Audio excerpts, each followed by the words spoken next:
Bonjour à tous, bienvenue sur Reporter Citoyen. Aujourd'hui, nous avons la chance de recevoir Anna. Alors, Anna, qui est journaliste, entre autres, et qui est toujours en contact régulier avec la Russie. Donc, tu passes de la Russie à la France.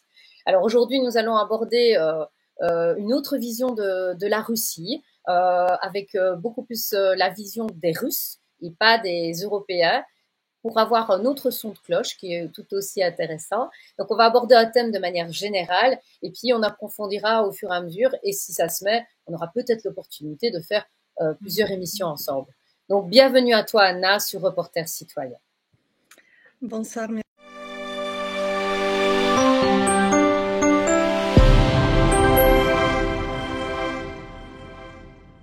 Voilà. Bonjour, Anna. Bonjour à tous. Merci de m'avoir invitée.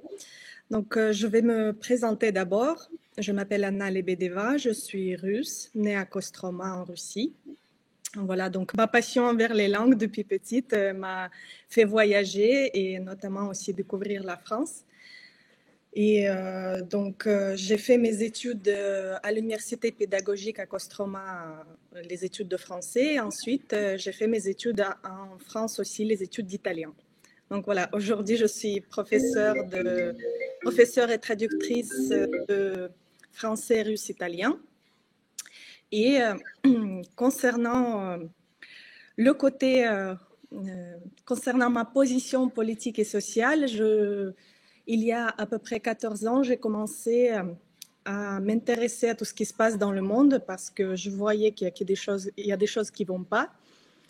Et voilà, donc j'ai commencé par étudier sur Internet et je suis tombée sur les personnes actives en Russie qui défendent les droits.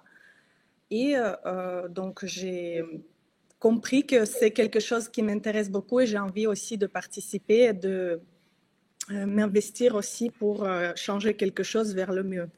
Je pense que tout le monde aujourd'hui doit faire cela et c'est notre côté tout à fait naturel, le côté de chaque personne humaine. Voilà. Et donc, grâce à ma connaissance des langues, aujourd'hui, justement, je traduis des articles, des vidéos.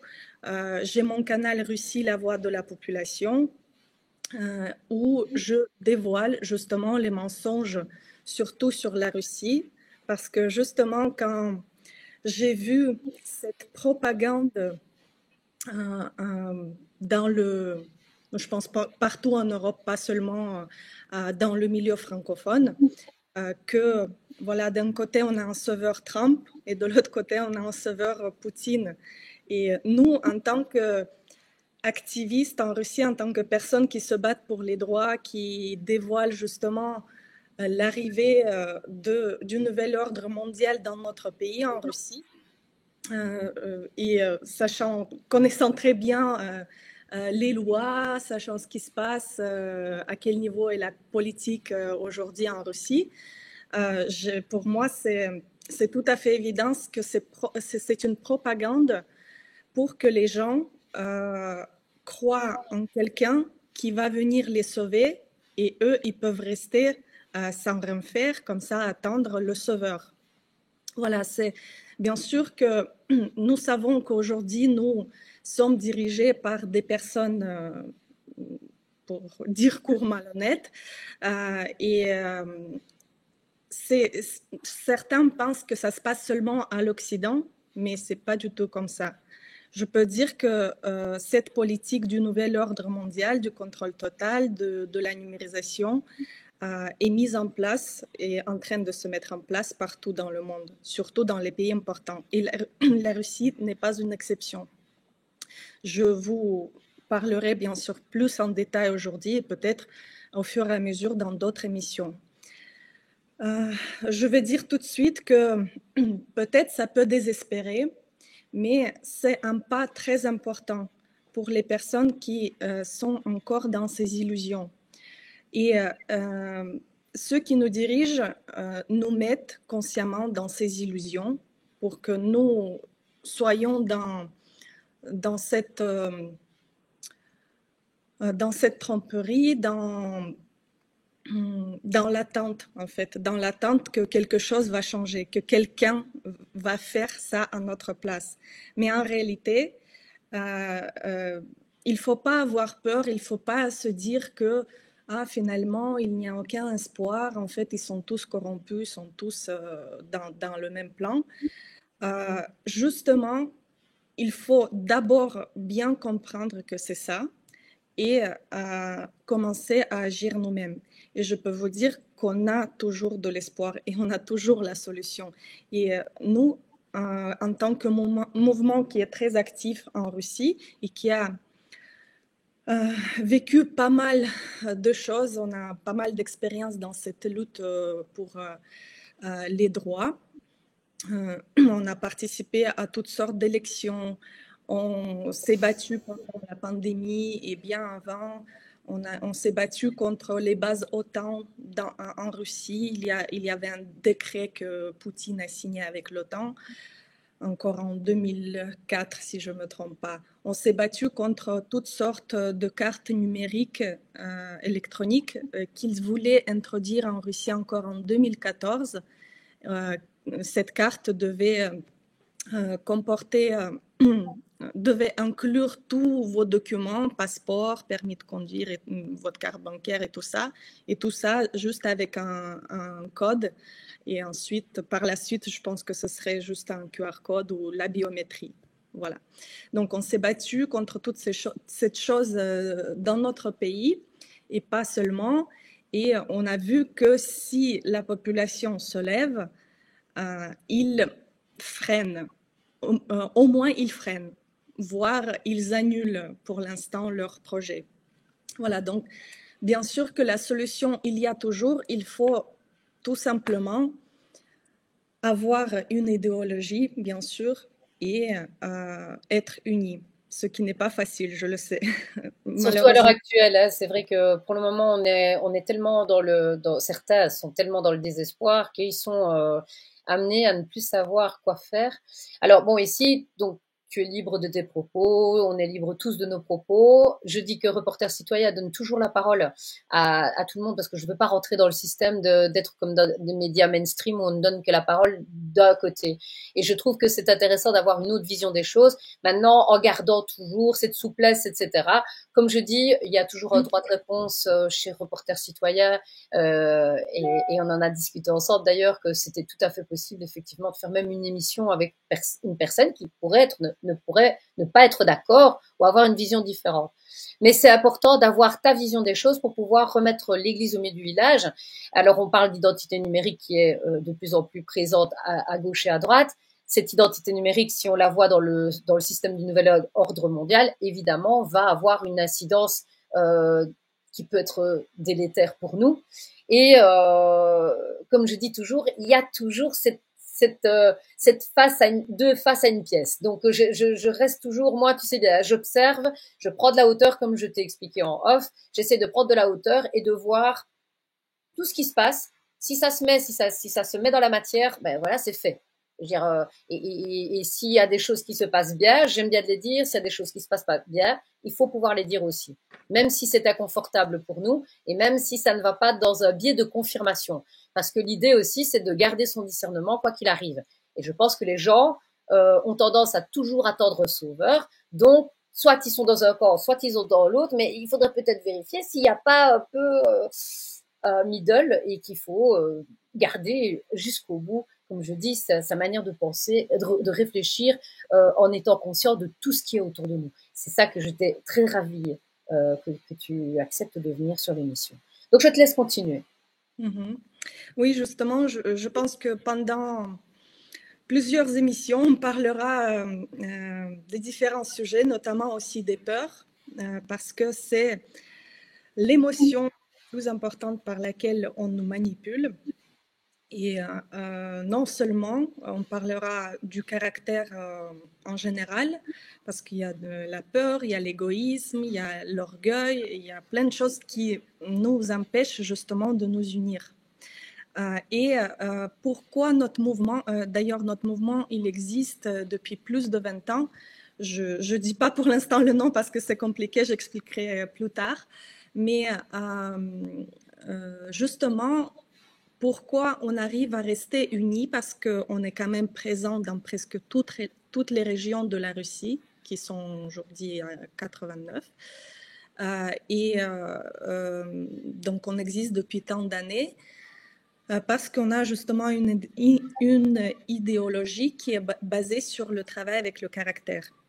Et c'est la méthode de Svetlana Ladarus qui est à la base de l'Union. Et Svetlana Ladarus, justement, est leader de notre mouvement qui a commencé cette activité par l'assainissement de la nation. Donc, tout d'abord, elle a étudié le côté santé, la médecine alternative et la structure de l'homme, la structure du monde. Et petit à petit, elle est sortie au niveau politique parce qu'elle a compris que tout est lié. De toute façon, la personne ne peut pas être heureuse dans son petit monde alors que tout autour, il se passe plein de malheurs. Et on est des personnes sociales qui dépendent les uns les autres. Donc voilà. Et ce qui est très important, c'est de rester unis. Et je sais que en France ou dans n'importe quel pays, on a fait face aussi à ce problème. Le problème pour s'unir, pour rester, pour avancer tous ensemble, c'est justement notre caractère. C'est l'orgueil. Chacun veut que quelqu'un le suive ou il n'est pas d'accord, il commence à devenir agressif ou au contraire avoir être passif, désespéré, avoir la peur, etc., etc. Donc, ce côté du caractère, il est très important, mais on parlera dans une autre émission, je pense. Voilà, donc je vais commencer tout d'abord par expliquer pourquoi alors il y a cette propagande de Poutine sauveur, ce que j'ai déjà dit d'ailleurs, pourquoi. Et je vais peut-être donner justement quelques faits. On va commencer par la période de la pandémie de notre dernière cinq dernières années. Désolée pour mon français parce que je suis pas. Non, non, non, je pouvais parler aussi bien le néerlandais que toi. Oui, si jamais je fais des fautes, je Non, m'excuse ne t'agace pas. d'avance. Alors, je te dis quand même que tu peux profiter du partage d'écran si tu en as besoin pour un Mhm, support. Donc, juste en dessous, il y a une petite flèche avec l'écran. Donc, tu peux partager un écran si tu as envie. Hein. Ça va? mhm, Je veux dire, libre à toi. mhm. Voilà, donc je parlerai dans une autre émission, je pense, de la politique dans notre pays des 30 dernières années, donc après la chute de l'Union soviétique, parce qu'il faut comprendre la racine, il faut comprendre d'où ça vient. Mais sinon, voilà, je parlerai déjà de la période à partir de la pandémie pour voir à quel niveau le nouvel ordre mondial avance dans notre pays et que nous sommes aujourd'hui même bien en avance que l'Europe. Voilà, donc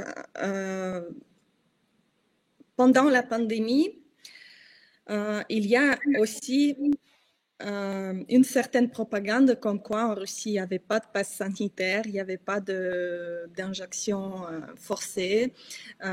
Tout ça, c'est faux parce qu'on a vécu exactement la même politique, parfois avec les mêmes décrets signés le même jour que la France, par exemple.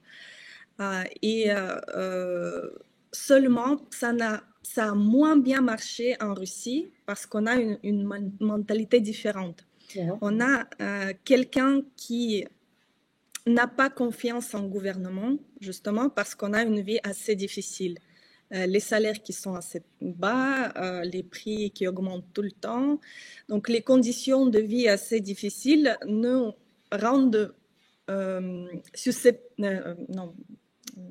le mot m'escape. Vous êtes beaucoup plus dans le discernement, justement. Hein. Vous êtes plus éveillé, je vais dire, à vous protéger, vu que vous êtes dans une certaine précarité. Voilà, Vous allez.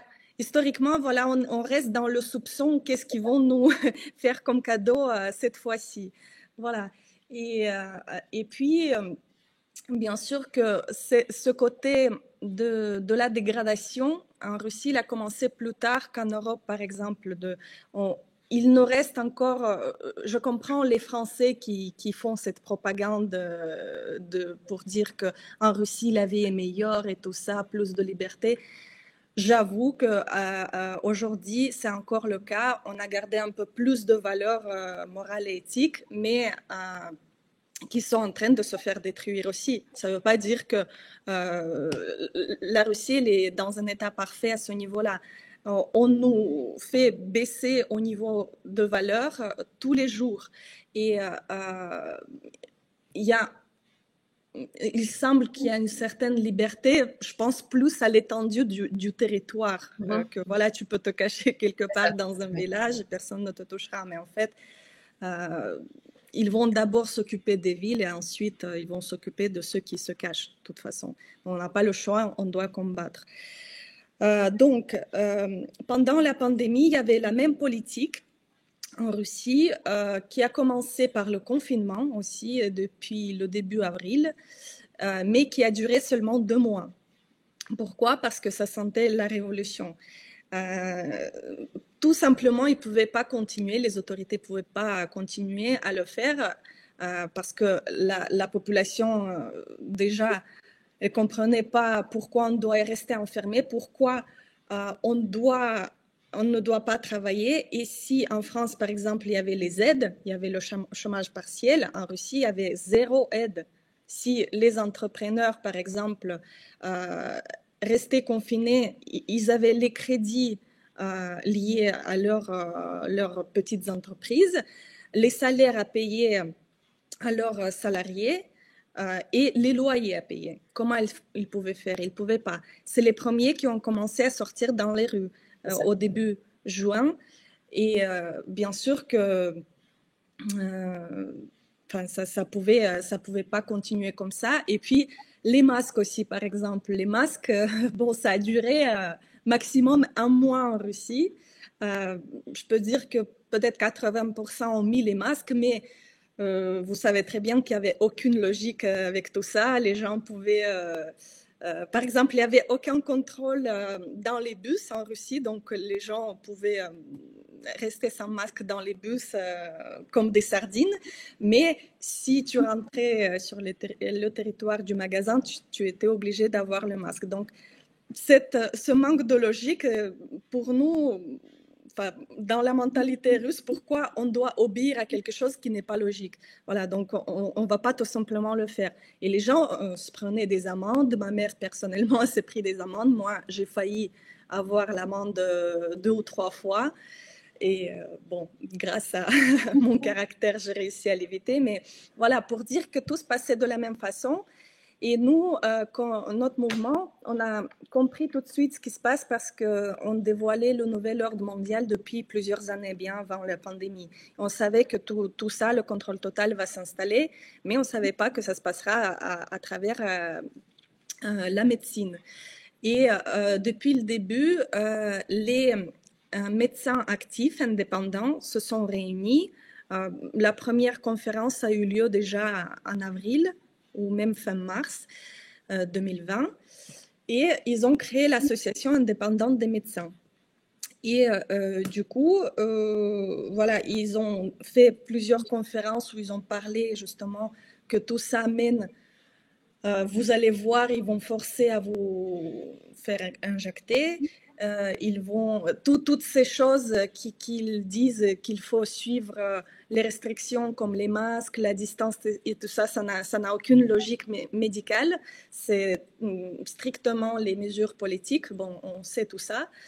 Mais voilà, en tout cas, on s'est battu dès les premiers jours contre les masques. Par exemple, dans ma ville, l'avocat que je connais, un ami, c'était le premier qui a déposé la plainte contre le gouverneur de notre région. Les régions en Russie sont en tête, ils s'appellent les gouverneurs, ceux qui sont en tête.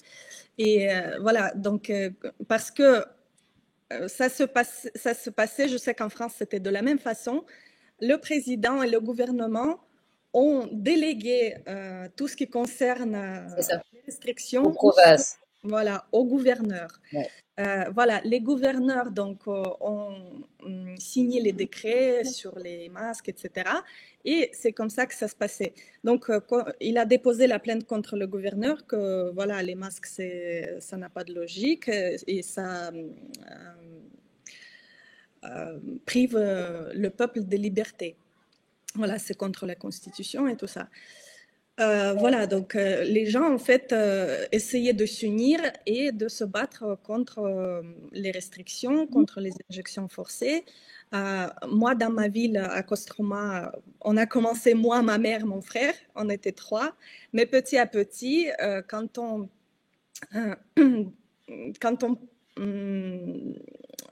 publiait nos actions, les informations sur tout ce qui se passe sur le groupe, à l'époque j'avais le groupe sur VK, VKontakte, le groupe de ma ville qui s'appelait Kostroma Libre.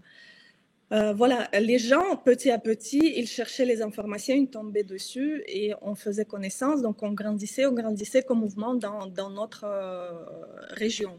Et dans chaque région, il y avait, voilà, s'il y avait des personnes actives qui lançaient ce combat, donc ça se passait plutôt bien, ça se passait plutôt de notre côté.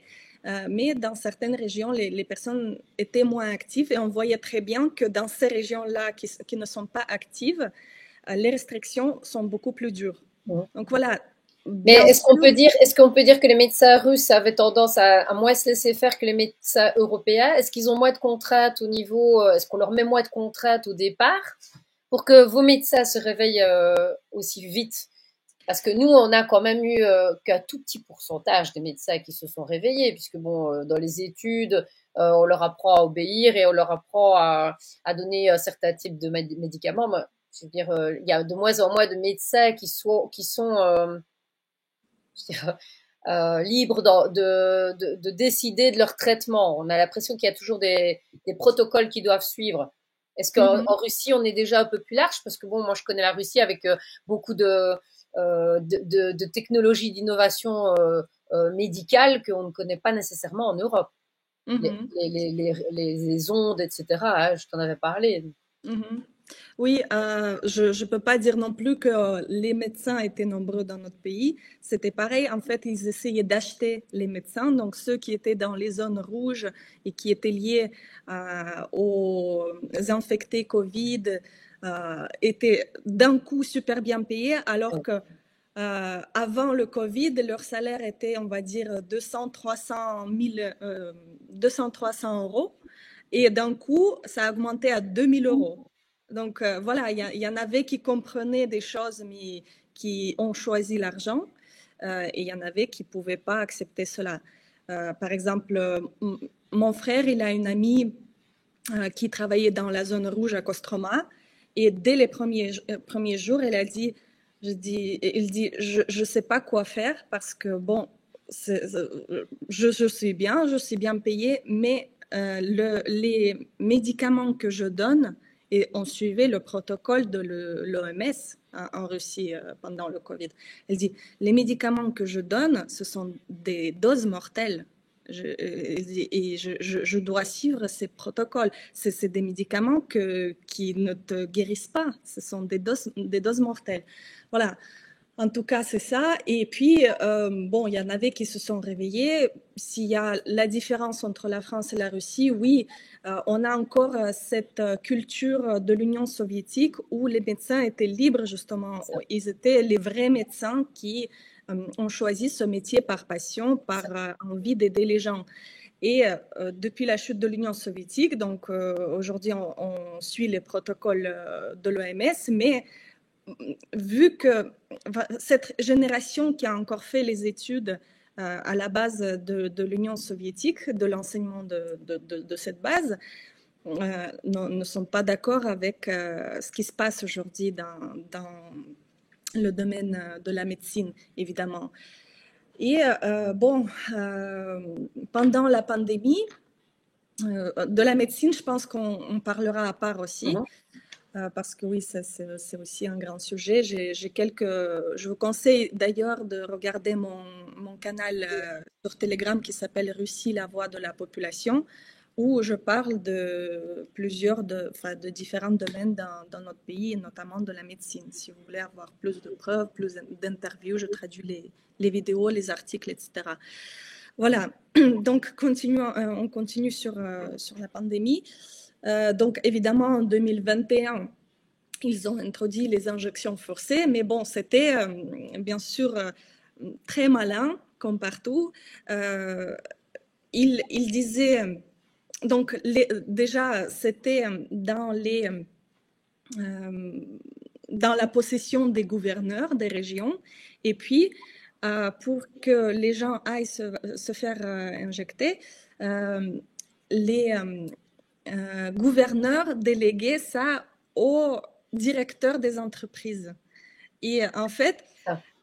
On voit voilà, le système, c'est de se déresponsabiliser et de donner la responsabilité à quelqu'un de plus bas. Comme ça, c'est pas de ma faute, c'est la faute de voilà. l'autre, et puis c'est de la faute de l'autre. Moi j'obéis aux ordres. C'était pas moi, c'est au-dessus qu'on m'a demandé. Et puis l'autre, non, mais c'est pas moi, c'est au-dessus qu'on a demandé. Ça me rappelle fortement ce qui se passait à l'époque de la Seconde Guerre mondiale, quand il y a eu le procès de Nuremberg, où on a, à chaque fois, il relançait en disant, mais c'est pas moi qui ai dit ça, c'est lui. Mhm. Le Oui, système oui. est pareil, quoi. Oui, c'est très malin. Bien sûr, ils sont très intelligents. Ils n'ont pas de cœur, mais ils sont très intelligents. Mais nous, on est plus fort parce qu'on a le cœur. C'est ça qu'il faut savoir toujours. C'est On bien en ça. parle là aussi. Et donc, oui, c'était très malin, donc personne n'est responsable. Et même s'il y avait un souci par rapport à la santé après l'injection, personne ne pouvait accuser personne. Voilà. Et puis, il disait, bah, personne ne vous a forcé. Bah, s'il y avait une annonce publiée dans mon entreprise que je dois obligatoirement passer, bah, oui, mais selon la loi, vous êtes libre de choisir. C'est ça. Voilà, c'est comme ça qu'ils disent finalement. Voilà. Après, en octobre 2021, ils ont introduit les passes sanitaires. Ils ne nous faisaient plus rentrer dans les centres commerciaux. C'était les QR codes. Et pareil, ça n'a pas beaucoup duré parce que les gens se battaient. Moi, par exemple, j'avais le magasin de produits naturels de la Sibérie, les cosmétiques, les produits pour la santé. Et justement, pendant la pandémie, on était dans un centre commercial. Et il y avait en Russie, comment dire, c'est encore un peu, tout est un peu à l'ancienne, même s'ils essaient d'introduire les règles, mais bon, ils ont mis par exemple devant le centre, devant l'entrée, un monsieur âgé qui était agent de sécurité du centre commercial et qui vérifiait les QR codes. Moi, par exemple, quand mes clients voulaient acheter quelque chose, on a beaucoup de clients qui étaient, enfin, qui nous connaissaient, qui avaient notre numéro, ils appelaient, ils disaient comment faire pour entrer dans le magasin. Je dis, bah, appelez-moi dès que vous êtes là, je vous fais entrer. Et voilà, j'arrivais, je poussais comme ça l'agent de sécurité et le monsieur passait, ou la dame, et il regardait, mais vous pouvez pas. Je dis, oui, si, je peux tout faire. Et voilà, donc en fait, qu'est-ce qu'il va me faire? Il va appeler la police. Oui, la police parfois faisait des vérifications, parfois faisait des amendes aux personnes qui ne sont pas avec les masques, etc. Mais bon, qu'est-ce qu'ils peuvent faire? En tout cas, on se battait par tous les moyens. Il y avait surtout des personnes âgées, parfois, qui essayaient d'entrer dans le centre commercial pour acheter à manger parce qu'il y avait le supermarché de produits alimentaires. Elle ne comprenait pas ce qui se passe, pourquoi je ne peux pas acheter à manger. Et il lui criait dessus, il se battait, etc. Bref, en tout cas, voilà, notre mentalité nous aide encore à ne pas être des robots C'est ça. et à rester encore à avoir ce côté humain. Même, je pense que même les agents de sécurité, certains ressentaient un certain pouvoir, bien sûr. C'est sur ça qu'ils comptaient, mais certains ils disaient, mais qu'est-ce qui se passe? Pourquoi je fais ça? Voilà. Et bref, en tout cas, je pense que cette pandémie-là n'a pas été très réussie. Et selon certains, pour eux, je veux dire, selon certaines données, dans le monde entier, seulement 40% se sont fait injecter. Et voilà, je connais une source qui m'a dit que voilà, ils n'étaient pas trop contents. Il y avait une réunion où ils n'étaient pas trop contents de ces résultats-là. Bon, en tout cas, en Russie, ça s'est plutôt bien passé. Les gens se sont levés et ne croyez jamais que quand vous transmettez l'information sur tout ce qui se passe à quelqu'un et qui vous dit voilà, je veux rien savoir, laisse-moi tranquille, j'y crois pas. C'est pas important. Ne croyez pas parce que les gens se réveillent au moment de difficultés. C'est ça. Et les personnes à qui on transmettait toute cette information sur le nouvel ordre mondial avant la pandémie, certains, bien sûr, ils sont restés avec leurs opinions, mais certains ont dit que, vous savez, vous aviez raison. Maintenant, j'ai compris que, voilà, ce que vous disiez, c'est la vérité. Et certains ont rejoint aussi le côté notre Militant, mouvement. oui. Voilà. Mais est-ce que c'était aussi un éveil comme chez nous, plutôt des plus âgés ou est-ce qu'il y a beaucoup de jeunes qui ont... Parce que toi, tu es peut-être un peu plus jeune que moi. Est-ce que il y avait un mouvement plus jeune ou c'est plutôt comme chez nous, Non, un pourcentage... non, je peux dire qu'il y avait tous les âges. Peut-être avant la pandémie, c'était plus... dans notre mouvement, il y avait beaucoup de personnes âgées. Oui, Il y avait des jeunes aussi, mais je pense que... qui ont connu la Russie d'avant, avec Voilà. les contraintes,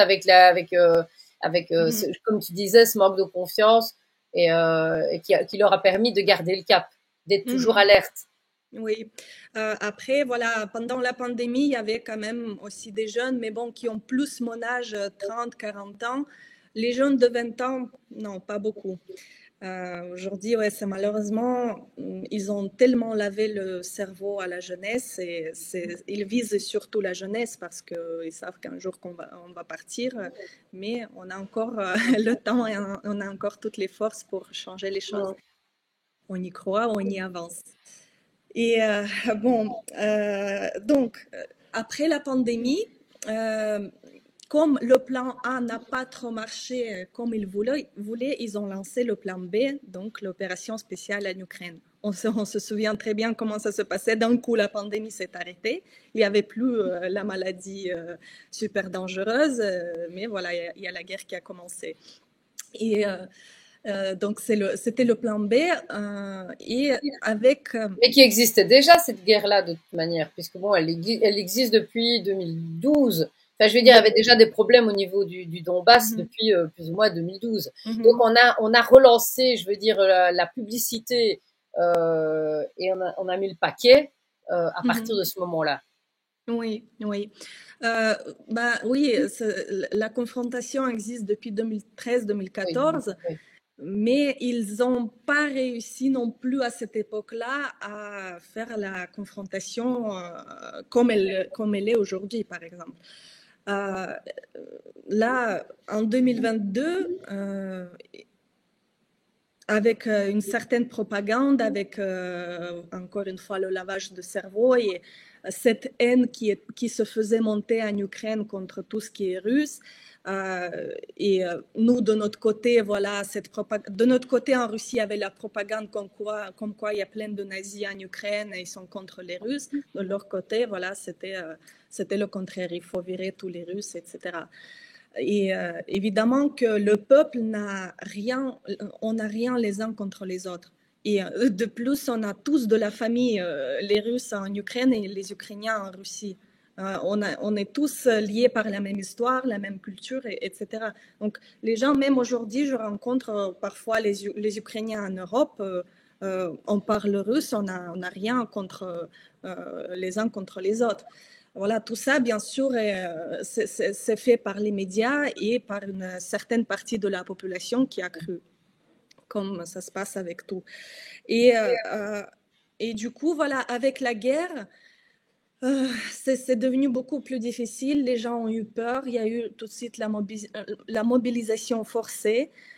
La mobilisation des personnes qui étaient à la base militaire, mais aussi les personnes qui n'étaient pas obligés d'y aller. Ils ont fait de façon comme avec la pandémie, que voilà, si vous avez reçu la convocation, vous êtes obligé d'y venir alors que personne n'était obligé. Donc ceux qui sont allés se sont retrouvés à la guerre et on ne sait pas où ils sont aujourd'hui, mais il y en avait qui ne sont pas allés et personne ne les a suivis. Peut-être quelques-uns pour faire Des exemples.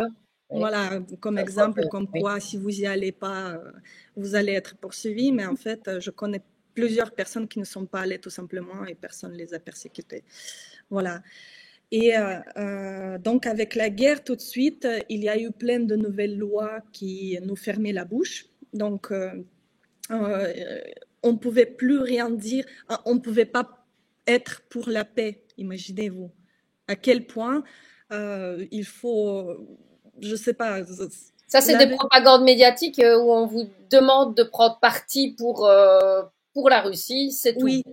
Oui, il y avait en fait la loi sur le discrédit de l'armée. Donc en fait, si on disait qu'il y avait des soucis avec la mobilisation ou les soucis au niveau de l'armée, par exemple, il manquait des munitions et qu'il y avait des problèmes financiers, que les soldats devaient tout acheter par eux-mêmes, par exemple, et que l'État ne fournissait rien. Tout ça, c'était directement discrédit de l'armée. Et si on disait arrêtons la guerre, il faut faire ça de façon plus oui, plus logique. Voilà, c'est ça, oui, avec des conversations et pas aller sur le terrain. On s'assoit à table négociation. Et on négocie. Et du coup, tu étais directement donc, contre l'armée, contre les décisions de l'État. Et tu ne pouvais pas tout simplement être pour la paix. Donc, il y a des personnes qui aujourd'hui sont en prison parce qu'ils étaient avec les pancartes pour la paix. Voilà, ils se sont retrouvés en prison ou avec les amendes. Voilà, donc avec la mobilisation aussi, il y a un mouvement qui s'est formé qui s'appelait le Conseil des mères et des épouses, qui justement soulevait tous les problèmes de la mobilisation de cette opération spéciale, mais qui petit à petit s'est effondré parce que les gens avaient peur et personne ne pouvait ouvrir la bouche et la censure a fait son devoir. Et pour vous dire, aujourd'hui, la personne qui a créé l'association des médecins indépendants pendant la pandémie, donc la médecin la plus active, aujourd'hui, elle est en prison. Elle est poursuivie pour soi-disant l'antisémitisme, mais on sait très bien pour quelles raisons elle a été poursuivie. Il y avait plusieurs affaires ouvertes contre elle. Et donc, elle, depuis un an, elle est en détention préventive et elle est jugée. Pardon, oui, c'était une des affaires pour l'antisémitisme. L'autre, la plus importante pour laquelle elle est détenue, justement, c'est le terrorisme. Donc, soi-disant, elle est pour le terrorisme parce que tout simplement, elle a reposté une publication de quelqu'un qui, avec l'ironie, parlait du terrorisme pendant l'attentat à Crocus, si vous vous souvenez, en Moscou, en 2023, si je ne me trompe pas, ou 2024. Voilà, donc aujourd'hui, elle est détenue. La personne qui était la personne principale dans le mouvement des mères et des épouses, tout ça, c'est les personnes de notre mouvement. Olga Tsoukanova, elle est en prison aussi pour... ah oui, elle était reconnue comme agent étranger, soi-disant. Je vais y arriver. En fait, pourquoi je parle de toute cette période-là? Pour vous montrer à quel point nos libertés sont effritées. Voilà, de plus en plus, et à quel niveau on est privé de liberté aujourd'hui et à quel niveau est la censure.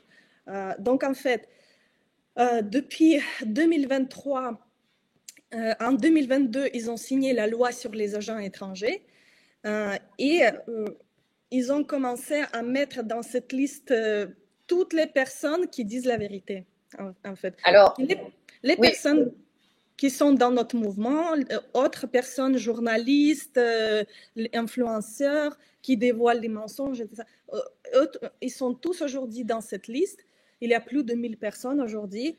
Et notre mouvement, il est dans cette liste sans aucune preuve. vraiment sans aucune preuve. Mais Olga, maintenant, entre nous, Anna, là, on est en guerre. Donc, je veux dire, à partir du moment où il y a une guerre, ils sont beaucoup plus méfiants, évidemment, que si tout se passe bien. Donc, je veux dire qu'ils mettent plus d'attention et qu'ils se méfient des groupuscules qui peuvent éventuellement prendre de l'ampleur. Ça me semble être un peu logique aussi que. tout ça pouvait être vrai si au pouvoir il y avait des personnes honnêtes, mais on va en parler plus tard, bien sûr, pour vous montrer par les faits à quel niveau est la politique aujourd'hui en Russie. Mais aussi pour dire que si c'était le cas, c'était donc des personnes qui faisaient des diversions, qui seraient dans cette des liste. choses. Oui. Alors que c'est les médecins qui dévoilaient les mensonges pendant la pandémie, c'est le mouvement qui est pour les droits de l'homme, etc., les journalistes. Qui n'ont rien à voir avec la guerre en Ukraine. Bien sûr. Et par exemple, Olga Tsoukanova, vous savez pourquoi elle est dans cette liste? Parce que elle a donné une interview à une chaîne française, un canal Donc, tu français. prends des risques, en fait, en étant ici. Donc, oui, j'ai toujours des risques, mais j'essaye. Avant, j'étais active en Russie, mais depuis que j'ai décidé de transmettre la vérité au public francophone, grâce à, justement, je me suis dit, chacun doit s'investir dans le domaine où il est capable, où il a certaines capacités. Moi, je connais les langues, donc je pense que de mon côté, je dois transmettre la vérité aux Français, aux francophones.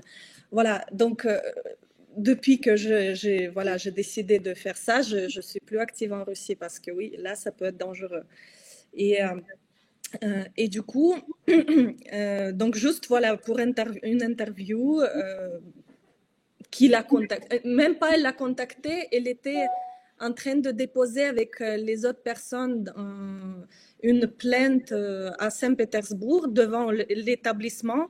Il y a une personne qui était russophone d'ailleurs et qui travaillait pour une chaîne française qui lui a posé des questions et pour cela aujourd'hui elle est en prison. Bref, elle est un agent étranger, ensuite elle est partie en prison.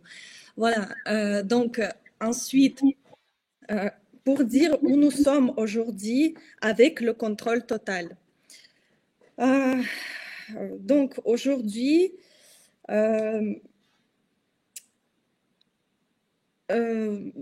vais parler des actualités récentes. Les applications, donc d'abord, il y avait le Facebook, l'Instagram qui ont été bloqués. Moi, je pense que nous avançons justement vers la Corée du Sud. Un contrôle total. Voilà, le contrôle total. Ils veulent couper le pays du monde entier. Oui. Et donc, il y a quelques jours, ils ont bloqué les appels sur Telegram et sur WhatsApp. Et ils ont lancé, il y a 2 mois, le projet qui s'appelle Max, le projet sur l'application qui s'appelle Max. Donc, l'application d'État totalement russe, mais sauf qu'elle est totalement contrôlée. Aujourd'hui, voilà, en quelques jours ils essaient de forcer les personnes à installer le Max sur téléphone. Les experts sont choqués par tout le contrôle que cette application prend sur ton téléphone. Elle enregistre des vidéos, des vocaux, le texte que tu introduis, les sites que tu suis. Et il y a aussi 1 ou 2 mois, ils ont signé une nouvelle loi sur la recherche du matériel extrémiste. Donc, si tu cherches sur Google, Yandex, quelque part, le matériel qui est reconnu par l'État extrémiste, voilà, tu peux partir en prison carrément. Ça peut risquer d'une amende, mais aussi de la peine. Mais tu parles matériel, c'est matériel vidéo. Je veux dire, tu t'informes sur quelque chose qui ne correspond pas à ce qu'il voudrait que tu vois. C'est là que tu te sens bloqué, quoi. Oui, un site, une vidéo. En fait, voilà, il faut étudier la liste de 5500 matériels qui est enregistré sur le site du ministère de la Justice, qui sont reconnus comme extrémistes. Et en fait, tu peux pas aller si tu vas. Et donc, en fait, pour cela aussi, ils installent juste ce jour-là l'application Max qui te suit partout, en fait, on n'a plus aucune liberté. Et en fait, ils sont en train de forcer, comme d'habitude, d'abord les fonctionnaires, les enseignants, les médecins, d'installer cette application. Mais pour une autre raison, évidemment. Ils trouvent une raison alors alternative. Ils vont pas te dire que c'est pour vous contrôler. Qu'est-ce qu'ils vous encouragent à faire? Ils se disent quoi alors? Comment ils le font Aujourd'hui, avaler? justement, la guerre peut être une excuse à tout. Ils peuvent dire, voilà, ils peuvent dire, ils le disent que d'abord, leur première excuse, c'est on a trop d'escroqueries, on a trop d'escrocs de téléphone qui appellent les personnes qui arrivent à leur voler l'argent à travers les cartes bancaires, etc. Donc voilà, c'est la première raison. Ensuite, oui, l'influence étrangère, toujours WhatsApp, Telegram aujourd'hui, il est dangereux aussi d'un coup alors que c'est une application russe à la base. Bref, en tout cas, voilà. Et ce qui est bien, c'est que les experts ont dévoilé déjà tout de suite qu'il n'y a aucune sécurité dans cette application, alors qu'ils disaient que vous l'installez par sécurité. Et il y a déjà les cas d'escroquerie à travers cette application Max, qui, en fait, en plus, elle a la liaison avec l'application d'État. On a le site et l'application d'État pour les démarches administratives. Donc ça veut dire, mais alors on remarque en fait que ce qu'ils sont en train d'établir n'arrive pas à aboutir parce que je veux dire, ils disent que c'est sécurisé et que c'est pour l'État, mais en attendant, c'est piraté.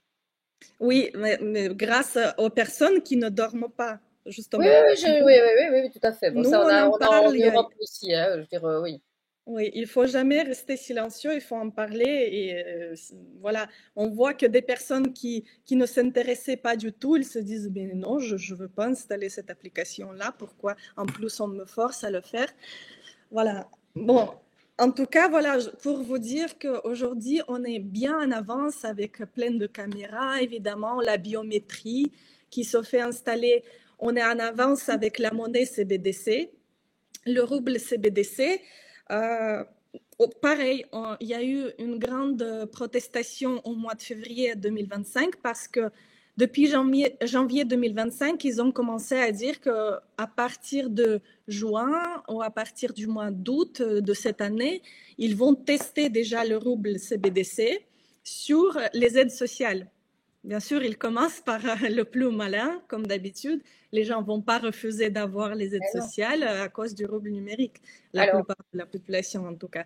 Et donc,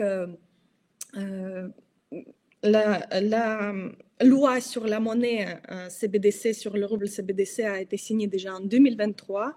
Et il faut savoir que la banque russe, elle fait partie du Fonds monétaire international et du BRI, de la BRI, la Banque des règlements internationaux, comme toutes les banques centrales de chaque pays, en fait.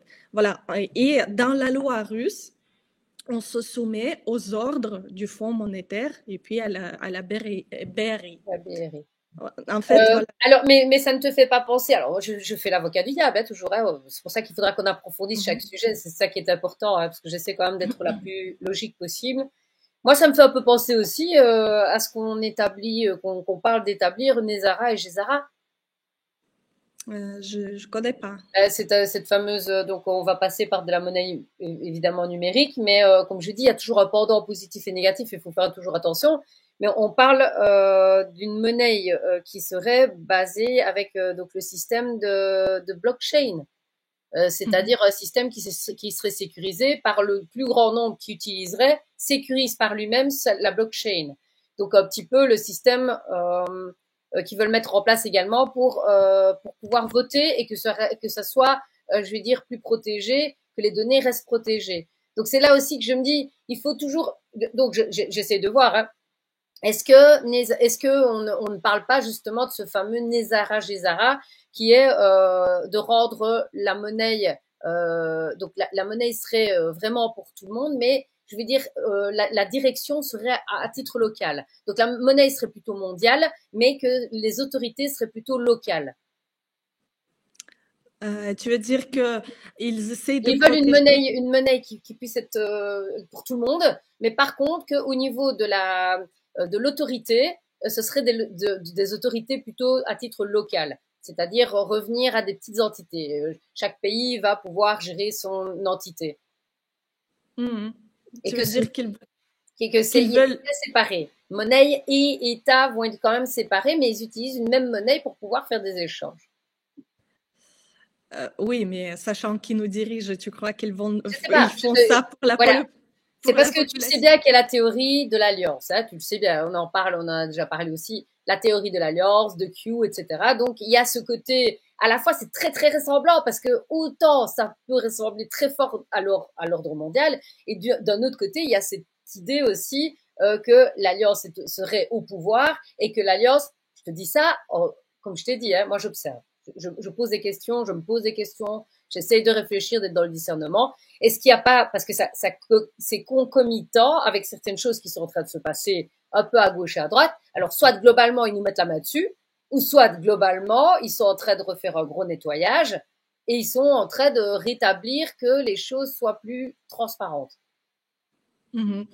Oui, si c'était visé du côté des autorités, oui, que voilà, qu'il n'y ait pas de corruption ou quelque Voilà, chose, c'est ça l'idée aussi. peut-être Voilà, ça pourrait ça pourrait marcher, mais marcher. c'est visé sur la population. Donc, ce rouble CBDC, et je pense toutes les autres monnaies CBDC sont programmables au niveau de déplacement. Donc, ça veut Là, dire qu'ils peuvent te bloquer à un territoire, comme tu l'as déjà exactement. dit. On est bien Et d'accord. il est programmable au niveau de temps. Donc, ça veut dire que tu pourras le dépenser, par exemple, en un mois. Un temps Si tu l'as pas limité pour ne dépensé, pas que tu puisses mettre de l'argent de côté. Oui. voilà, tu peux plus mettre de l'argent de côté. Et il est programmable selon le but de tes dépenses. Voilà, tu peux dépenser seulement, par exemple, pour ton enfance. Voilà, tu pourras plus acheter les billets s'ils veulent pour te déplacer quelque part. Voilà, en fait, tout ce qu'on voit aujourd'hui dans les films fantastiques, qu'on croyait qu'ils étaient fantastiques, On a l'impression que c'est de la c'est la science-fiction, mais réalité, voilà, exactement. C'est en train c'est de la se stabiliser. matrice. À travers les films, cette matrice, ils essayent de la rendre normale pour la population, comme le film avec Justin Timberlake, comment il s'appelle en français, The Time. Euh, Oui, oui, c'est ça, oui, avec l'horloge, tu as X temps pour vivre, oui, etc. oui. Parce que tu C'est as plus. respiré autant. Alors maintenant, oui, c'est ça, c'est soit, je vais dire, on tombe là dans cet extrême-là, ou alors, comme je dis, il y a cette, moi, j'ai entendu parler de Nézara et Jezara, je vais un petit peu, et c'est ça qu'il faudrait qu'on puisse voir aussi et mettre en avant et pouvoir discuter peut-être de ça lors d'une émission, parce qu'il y a très peu de gens qui en parlent. Et donc, Mhm, peut-être justement voir le pour et le contre et en discuter. Parce que mhm, là, Nezara et Jazara, il aurait été logiquement signé lorsque les tours du 11 septembre sont tombés. Ça devait être la journée où ça devait être signé. Et comme un fait mhm, exprès, il y a eu cette histoire de 11 septembre qui est passée. Donc je veux dire, tu vois, il y a des... Je suis mhm. toujours un peu perturbée parce que bon, mes amis qui sont forts pour l'Alliance, certains, me disent L'alliance, laquelle? euh, BRICS? les BRICS, etc. Les BRICS? Mhm, D'un côté, ils me disent oui, mais ils sont à la tête et ils sont en train de faire un grand nettoyage. Et j'ai envie de leur dire ce que je vois, ok, je le mets en avant, mais je reste toujours alerte.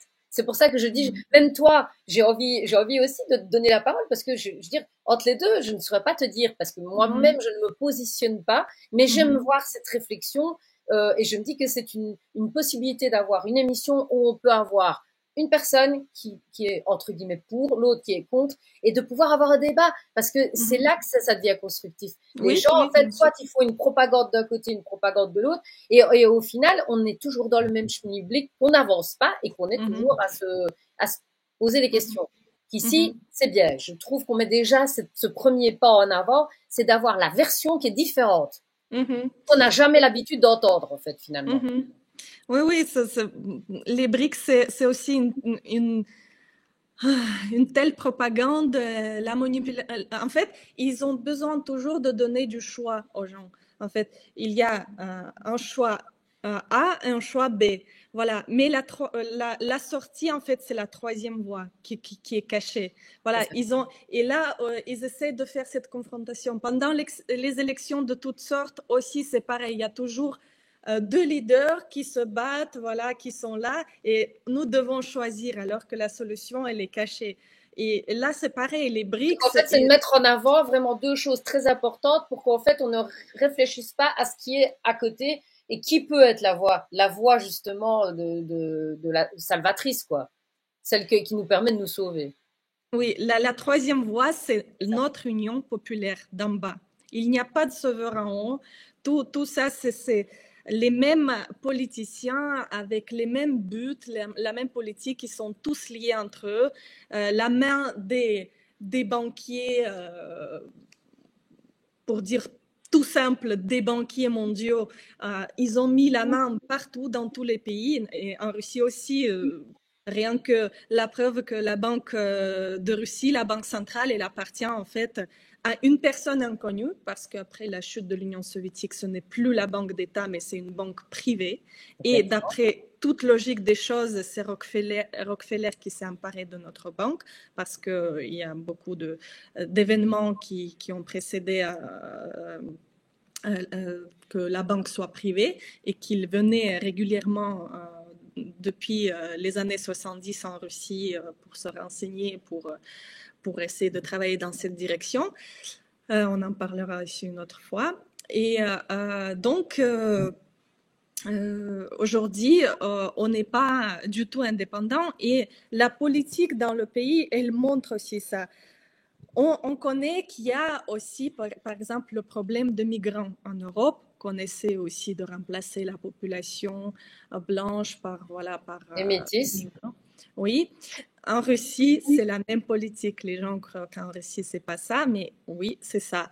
Et les gens me demandent, enfin les Français souvent me demandent, mais qui c'est les migrants? Nous, c'est le Tadjikistan, l'Ouzbékistan, Kirghizistan surtout. C'est les pays de l'Union soviétique, de l'ex-Union soviétique, les pays musulmans aussi. Sauf que pendant l'Union soviétique, on vivait en paix et en amitié avec tous les peuples, avec les cultures différentes. C'était bien géré. Et même, on avait l'échange aussi avec l'Afrique. Les étudiants venaient apprendre la médecine, par exemple, ou autre chose. Ils repartaient. Donc, en fait, c'était très bien géré. C'était plutôt pour l'échange culturel, linguistique, etc. Aujourd'hui, les mêmes pays qui faisaient partie de l'Union soviétique, d'un coup, ils viennent avec la haine montée contre les Russes, parce que la propagande anti-russe a été lancée dans tous les pays de l'ex-Union soviétique, notamment l'Ukraine, comme on sait, le pays divisé sur la partie russe et pro-occidentale. Dans les pays baltes, c'est pareil, Lettonie, Lituanie et l'Estonie, pareil, c'est divisé en deux parties. La propagande anti-russe a été lancée dès le début de la chute, il y a 30 ans, 35 ans, oui. Donc le but est de séparer pour mieux régner. Donc je veux dire, ils sont en train de séparer, de faire des petites entités qui sont en train de se battre. Mais tu sais à quoi ça me fait penser?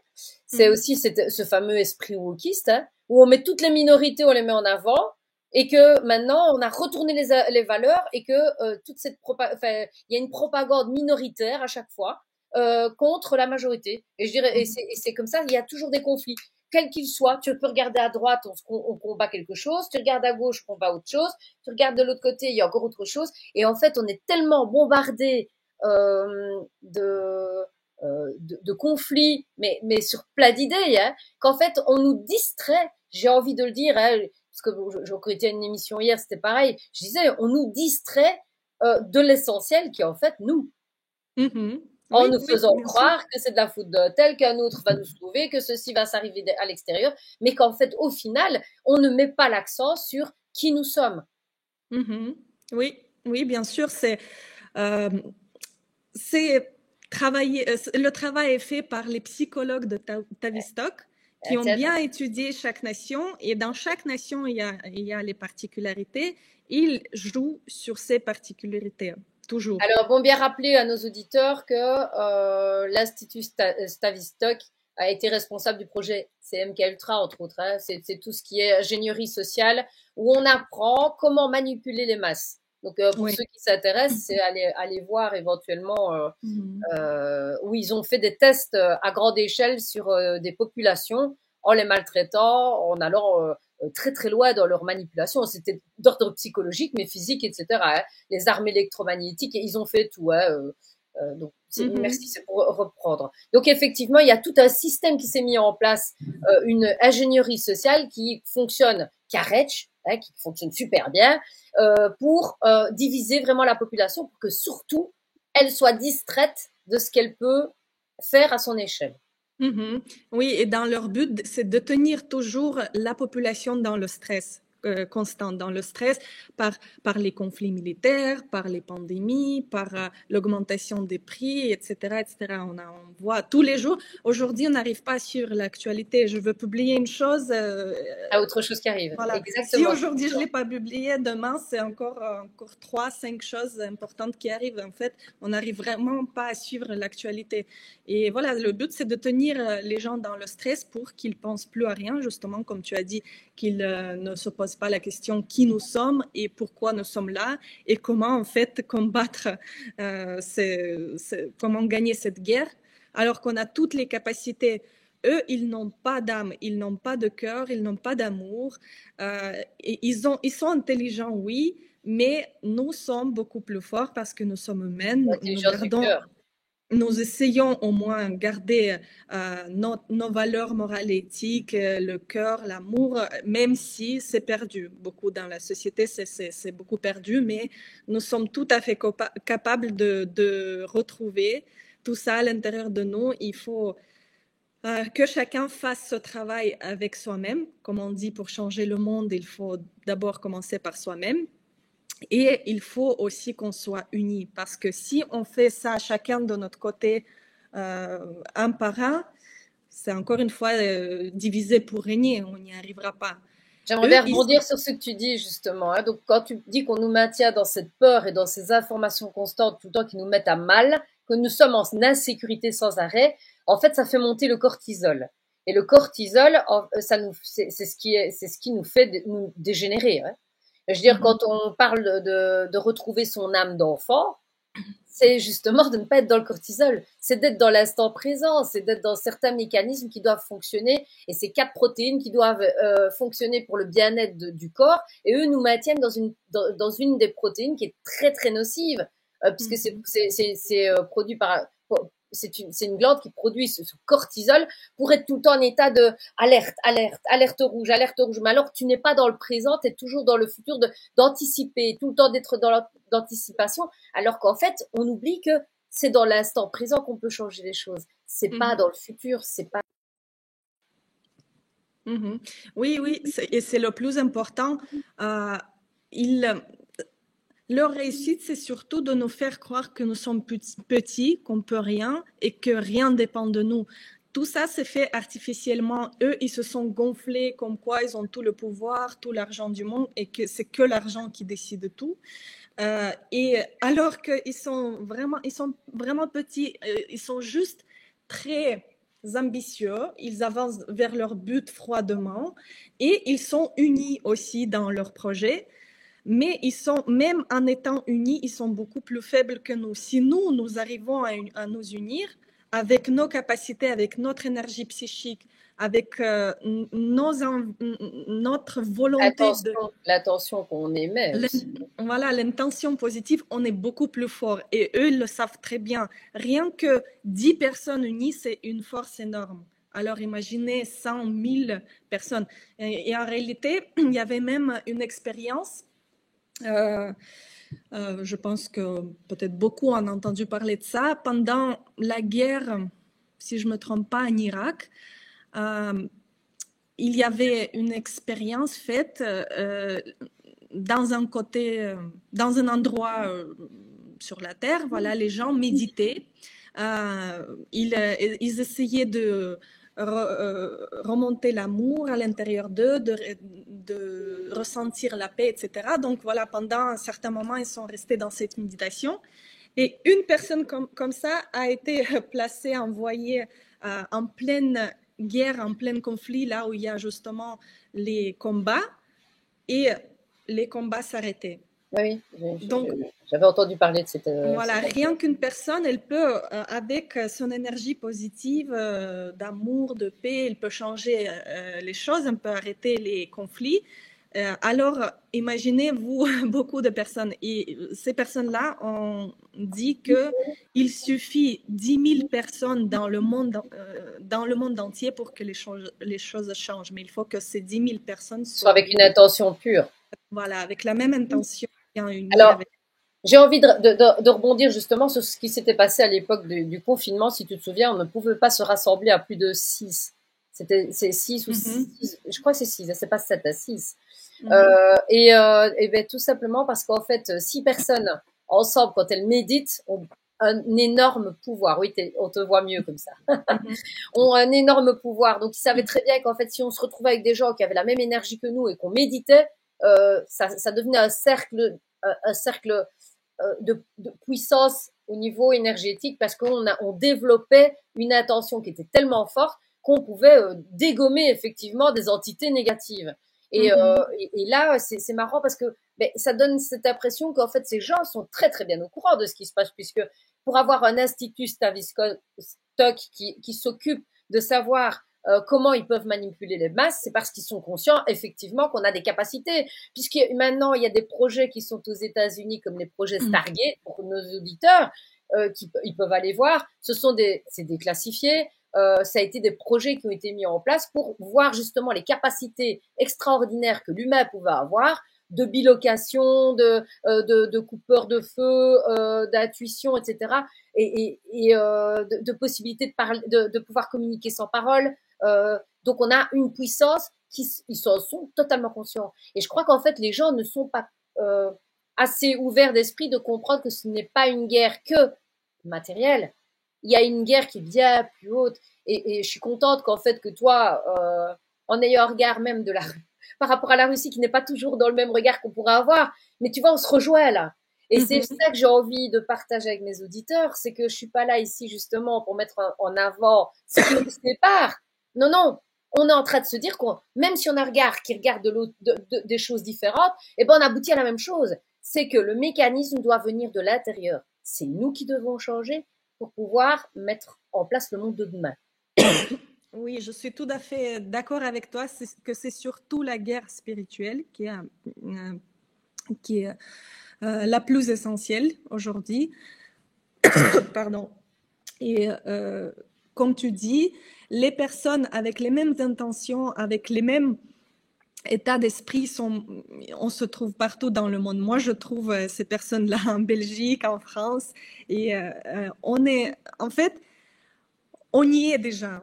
Toutes ces 10 000 personnes et même plus, on est là. Il faut qu'on se trouve et il faut qu'on avance dans la même direction. Rien que voilà, par exemple, le partage, comme aujourd'hui, le partage d'informations, le partage d'énergie, voilà, c'est important. C'est déjà une action qui nous unit et qui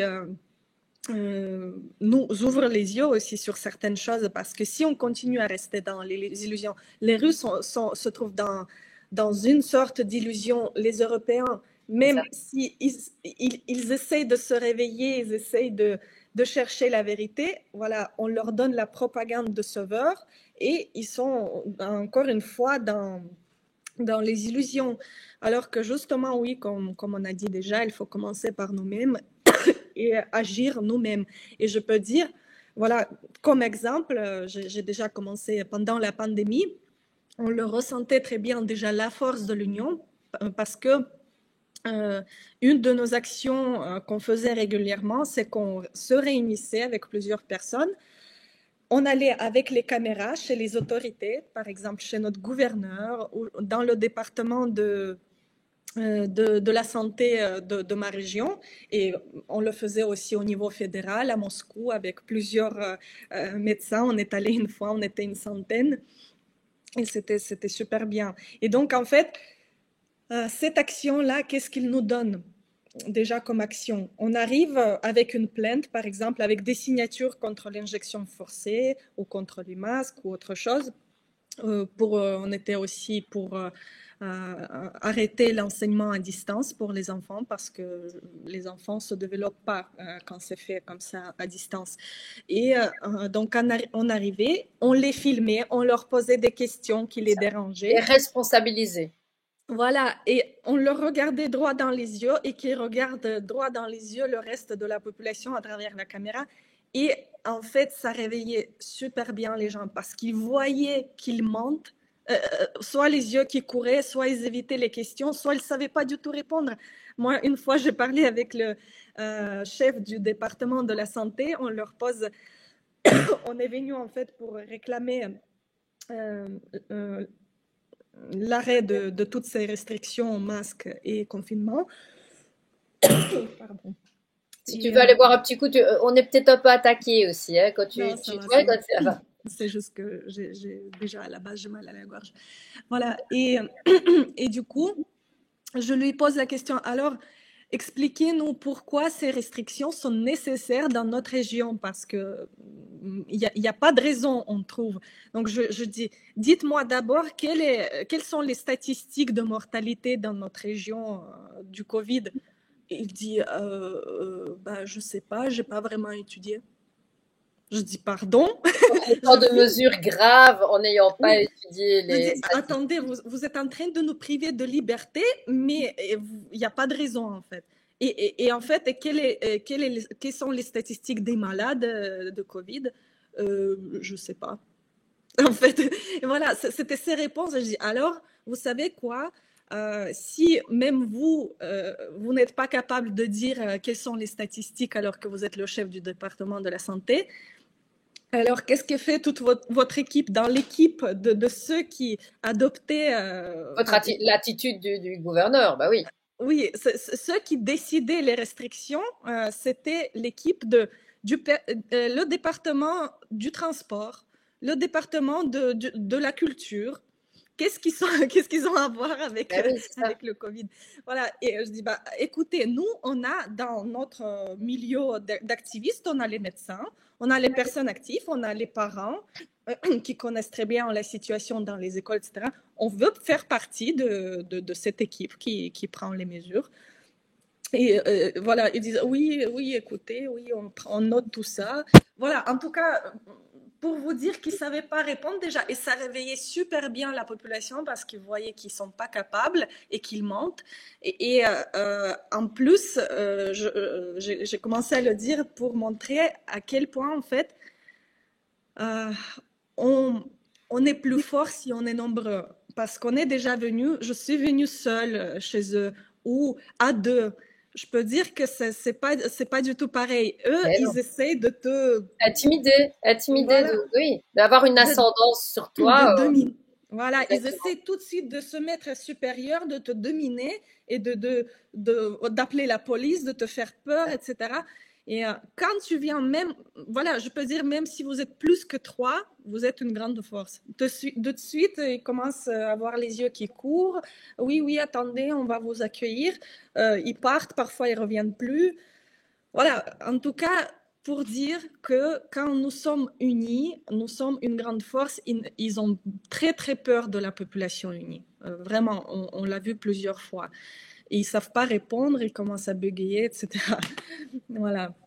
Donc, oui, comme tu dis, c'est très important de commencer déjà à travailler avec ces peurs, de comprendre qui nous sommes, que c'est nous les maîtres de nos pays, c'est nous les maîtres de notre planète, et c'est pas à eux de décider notre destin. Voilà. Alors, j'aimerais quand même te poser une question parce que c'est dans l'ordre des choses. On va être à la rentrée ici Mhm. scolaire. Je ne sais pas si tu as entendu parler de ce fameux 10 septembre, cette action qui se passe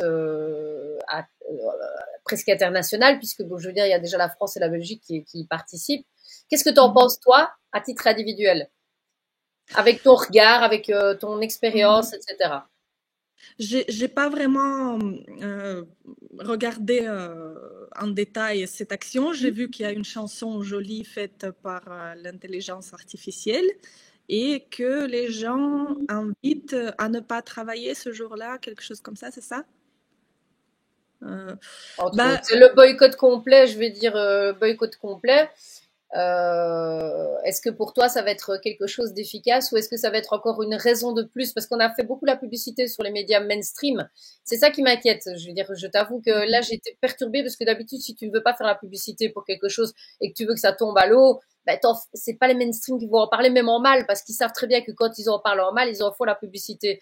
Donc, je vais dire, j'ai émis un petit bémol en me disant est-ce que c'est pas déjà vérolé par le système et est-ce que de nouveau à titre individuel ce ne serait pas plus intéressant d'agir de nouveau bon, on est responsable de son argent, on est responsable de son portefeuille, on est responsable de ses habitudes, peut-être nous changer nos habitudes à titre individuel parce que bon là ici ils veulent aller dans la rue, ils veulent mais comme je dis on va bloquer tout mais j'ai envie de dire qu'on va encore embêter les citoyens parce que c'est pas les personnes vraiment qui ont besoin d'être embêtées qui vont être embêtées.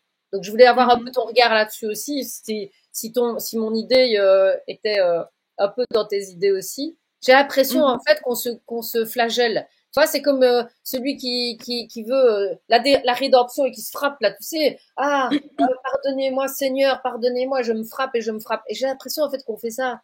Tu vois, on se punit, on s'auto-punit. Donc ça veut dire pas de bus, pas de train, pas d'école ouverte, pas d'administration ouverte s'il faut faire enfin, soit.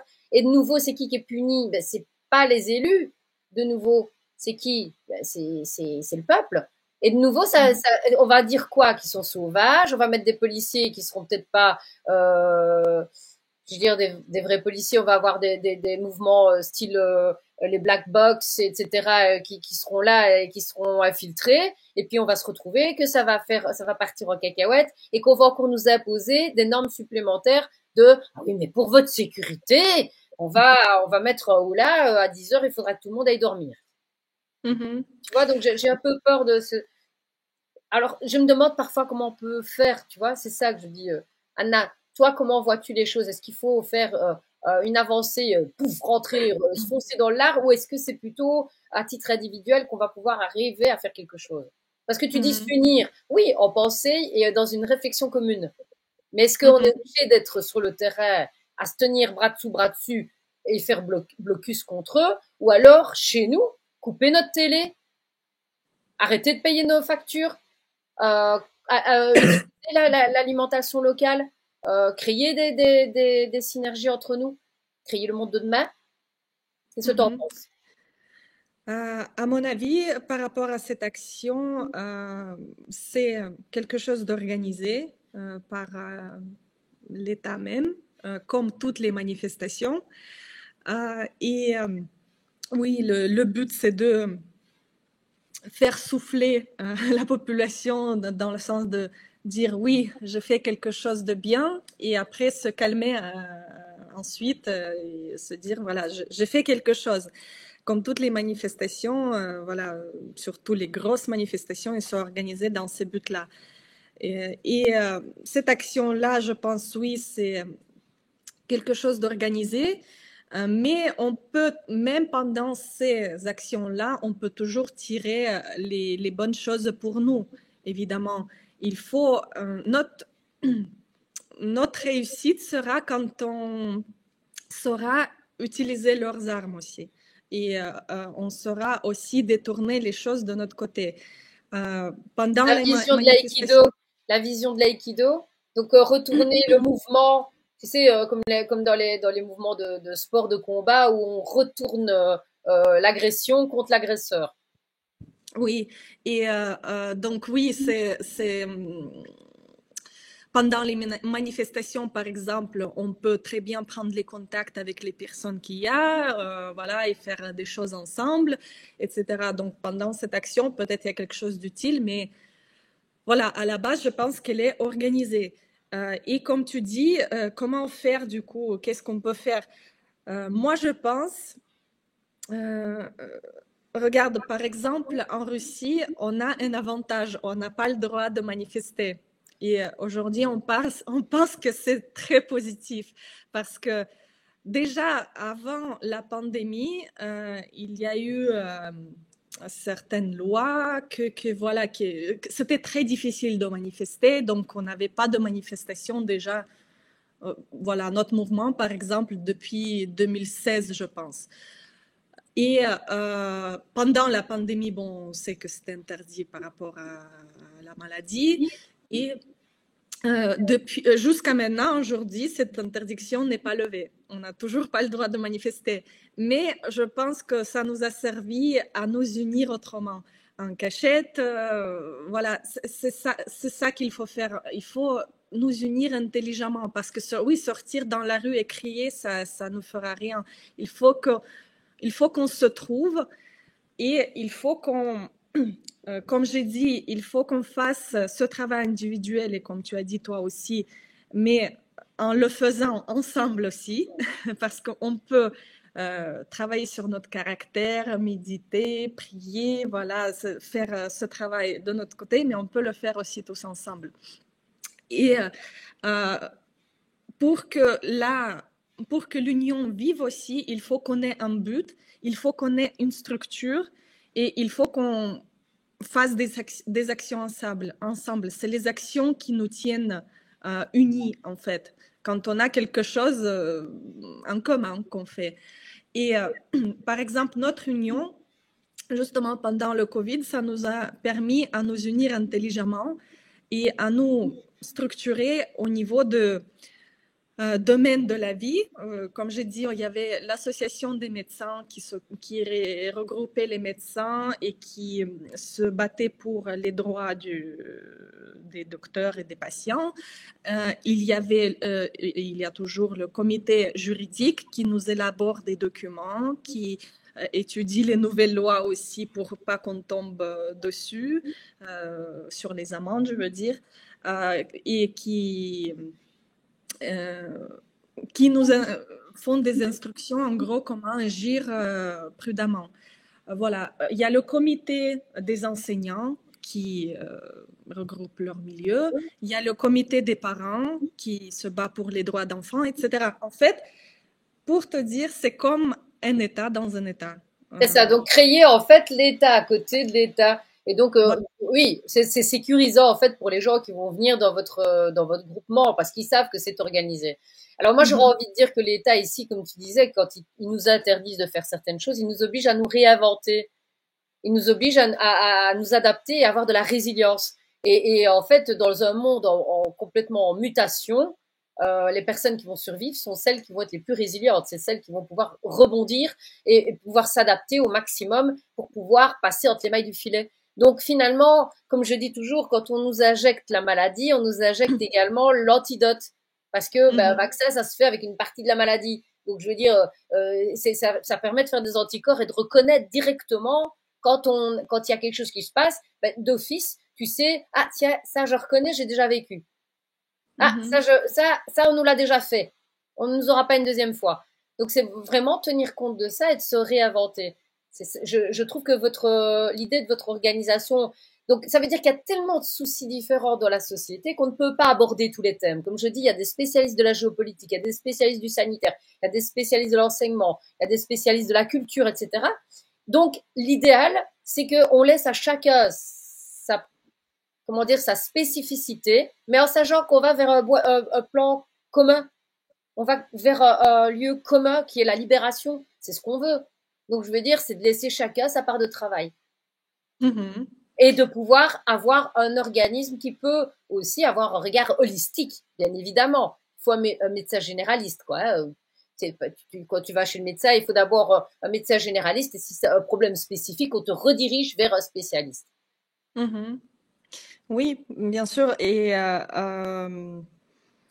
il faut, oui, avoir cette structure bien organisée. Donc, comme j'ai dit, on a les comités thématiques et on a les comités locaux. Dans chaque ville, village, on essaie d'organiser, on les appelle les conseils, et organiser les gens actifs qui vont se battre contre la fermeture de l'école, par exemple, dans leur village, contre la pollution, etc. Et en prenant aussi et en informant la population des choses plus globales.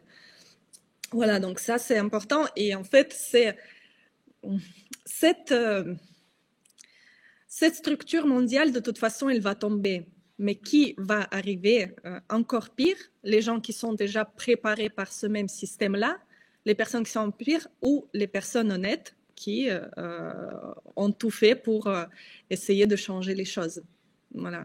Donc, c'est ça qu'il faut prévoir. Il faut prévoir à long terme, essayer de nous unir comme ça, de nous organiser, à nous organiser et Créer des ponts, c'est ça qui est l'avantage, c'est que toi tu es russe, moi je suis belge, je fréquente des Français, oui, je fréquente des au niveau Suisses, international, c'est on important connecte aussi. comme ça, voilà, avoir Oui, parce que là, la guerre, elle est mondiale, on le sait, contre l'humanité.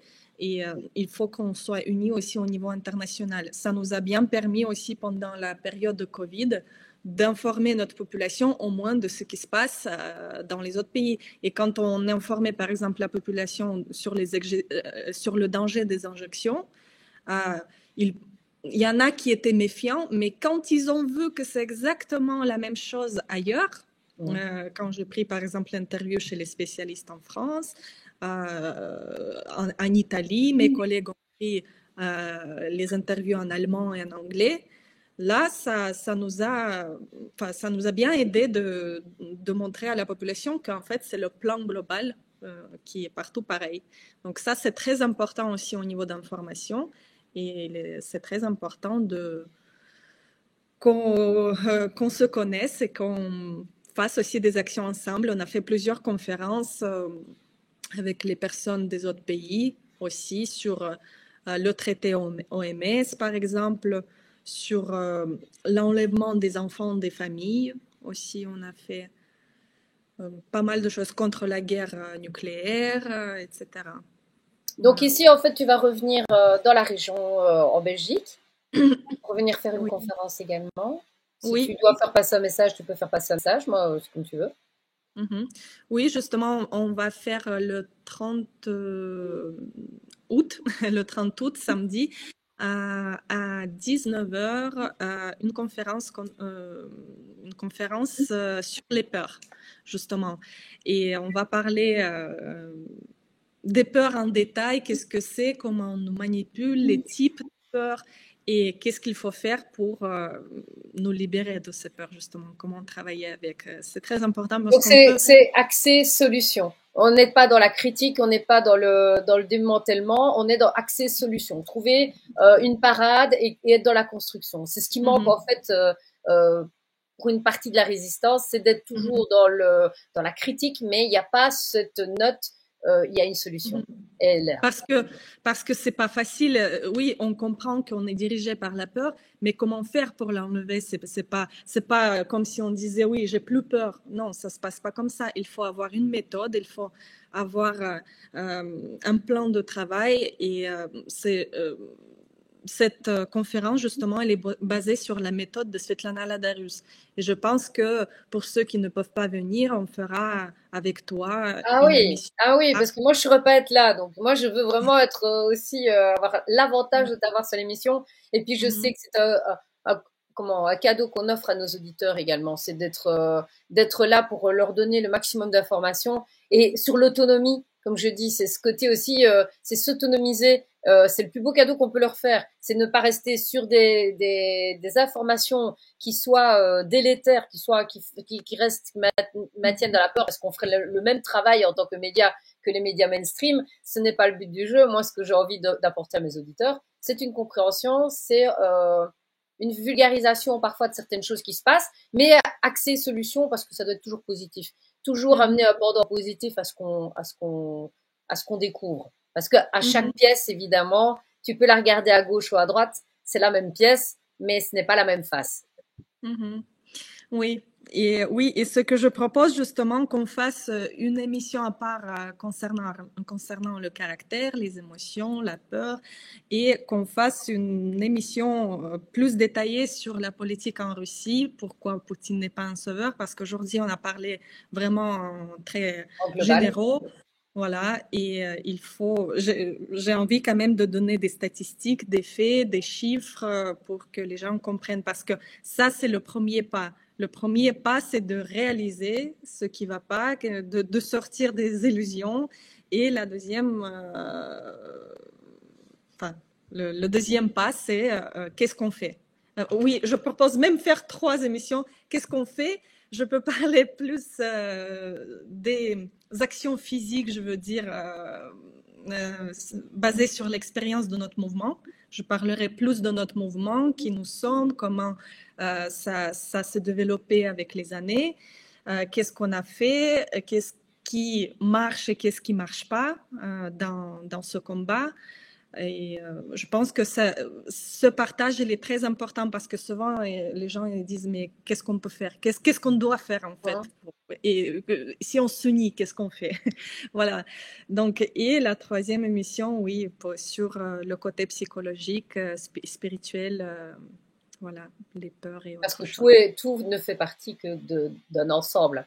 Donc, c'est vraiment Mhm. des visions où on va retrouver un ensemble qui peut nous aider à justement s'autonomiser et à devenir souverain hein, de par Mhm. nature déjà.